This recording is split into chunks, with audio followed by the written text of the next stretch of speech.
Welcome to The Explainer. Today, we're breaking down the hidden world of nation-state cyber conflict, a world where digital battles have very real and very physical consequences. Our guide for this journey is an incredible book called Code War by Ali Mellon. We're going to dive into its core arguments to understand how these digital attacks are used not just to mess with computers, but to literally shape our physical world. Okay, so let's get right into it. We're going to start with the book's central and maybe surprising idea about what this new kind of warfare is really all about. This single idea right here changes everything. Cyber warfare isn't just about code or crashing servers for the sake of it. No, it's a calculated act, and it's always designed to cause a tangible, physical effect. So we really have to shift our thinking here. We're not talking about some abstract digital duel. We're talking about a new kind of power projection, one with consequences you can actually see and touch.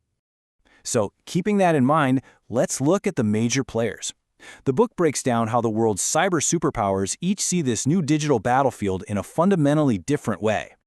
This table just lays it out so clearly. You've got these three competing visions for the future of the internet. The US is caught in this really tricky balancing act between security and freedom. China, on the other hand, is pursuing what it calls informationization, which is basically a strategy for total control. And then you have Russia, which uses cyberspace as a tool for disruption, all to preserve its own power. And remember, these aren't just theories. They drive real-world actions. So how do these big ideas translate into actual tactics? Well, let's look at one key defining example for each of these three powers. First up, the United States. The book points to the Stuxnet malware as a perfect example of its ability to carry out precise, physical sabotage. This was called Operation Olympic Games, and it was an absolute game changer. A digital weapon, the Stuxnet worm, was used to physically destroy about 1,000 centrifuges, setting back Iran's nuclear program in a big way. This was a strategic military goal, and it was achieved without firing a single shot. Okay, now for China. Its strategy is less about a single surgical strike and much more about total, pervasive information control. And this is perfectly symbolized by the Great Firewall. Now, it's so important to understand that the Great Firewall isn't just one thing. It's a huge, multi-layered system designed to create a totally separate, monitored, and censored version of the internet for its own people.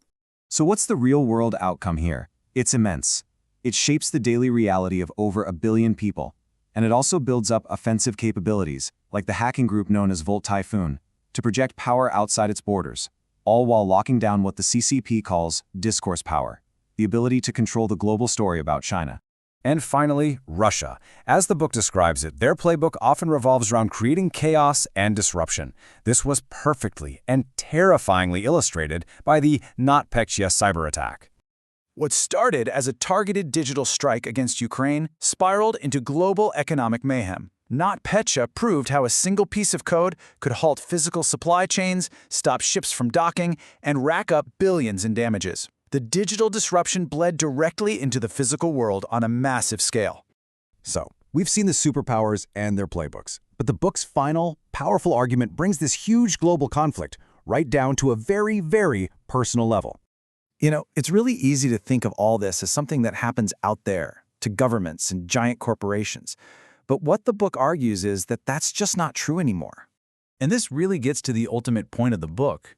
In this new conflict, your data is the currency, your attention is the battlefield, and your perception of reality is the ultimate prize.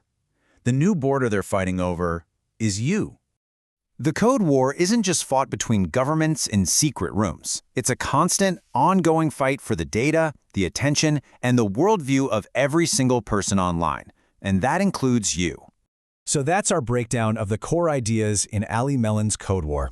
It's a fascinating and pretty sobering look at the new digital battlefield that we're all a part of. Hey, if you want to stay informed in this ongoing code war, supporting our channel is a great first step. Clicking that like and subscribe button is what makes these deep dives possible, and it really helps us bring you more explainers just like this one. Thanks for watching.